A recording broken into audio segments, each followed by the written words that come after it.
Oke, assalamualaikum warahmatullahi wabarakatuh. Saya akan menyampaikan tentang apa itu dasar pembentukan kelompok sosial. Kita ketahui sendiri, kelompok sosial tadi bisa terbentuk dari 3 faktor tentunya, yaitu dari faktor keturunan, bertahan hidup, dan untuk kepentingan kerja. Nah, yang sekarang adalah bagaimana dasar terbentuknya kelompok sosial. Nah, dasar terbentuknya kelompok sosial yang pertama ada kedekatan geografis, tempat tinggal dan daerah asal. Jadi dasar terbentuknya kelompok sosial itu bisa terbentuk dari kedekatan geografis, tempat tinggal dan asal daerah.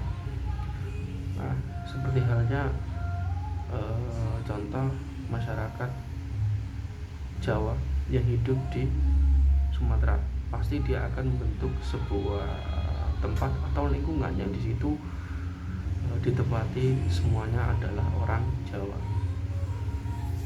Nah, di sini jelaskan pengaruh tingkat kedekatan atau kedekatan geografis terhadap keterlibatan seseorang dalam sebuah kelompok tidak dapat diukur. Semakin dekat jarak geografis antara dua orang, semakin mungkin mereka saling melihat, berbicara, dan bersosialisasi. Singkatnya, kedekatan fisik meningkatkan peluang interaksi dan bentuk kegiatan bersama yang memungkinkan terbentuknya kelompok sosial. Begitupun ketika seseorang merantau ke suatu tempat dan bertemu dengan orang yang sama-sama merantau di sini dan berasal dari daerah yang sama, maka orang tersebut merasa ada ikatan batin meskipun semula belum saling mengenal ketika masih daerah asal. Nah, itu ketika contohnya gini,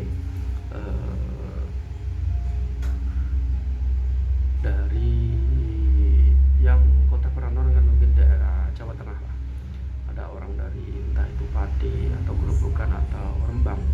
Oke, dia merantau di Sumatera atau di Kalimantan atau di Sumatera, di daerah Lampung.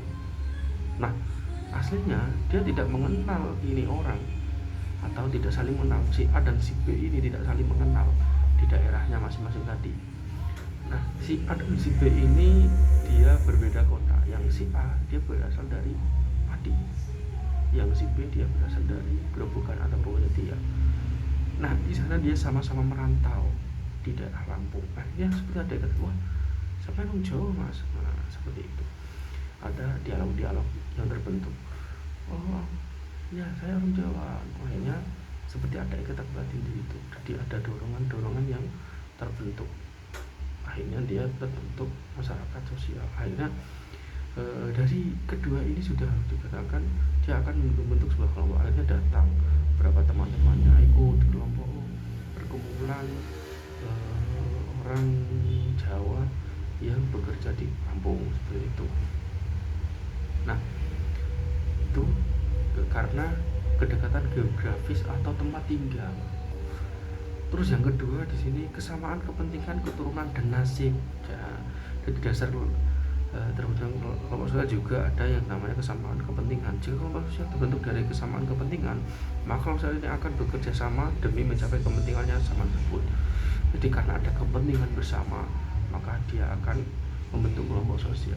Contoh kepentingan bersama, bekerja tadi itu bisa terbentuk. Nah, kepentingan sosial di sini tentang dunia kerja bisa dikatakan, atau tentang keturunan atau cara nasib itu bisa. Contoh bertemu orang, oh ternyata keturunannya dari Bani ini, wah itu juga kakek saya dulu, oh sama saya juga keturunan dari situ. Atau yang paling kita kenal mungkin di suku Bugis, Ambon itu kan ada marga-marganya, atau dari etnis Cina, maka dia akan membentuk suatu kelompok sosial. Makanya kita di daerah-daerah tertentu kita mengenal yang namanya kelompok pecinan, atau kelompok orang Arab di Madura. Nah, itu kan karena faktor keturunan. Dia akan membentuk sebuah kelompok sosial.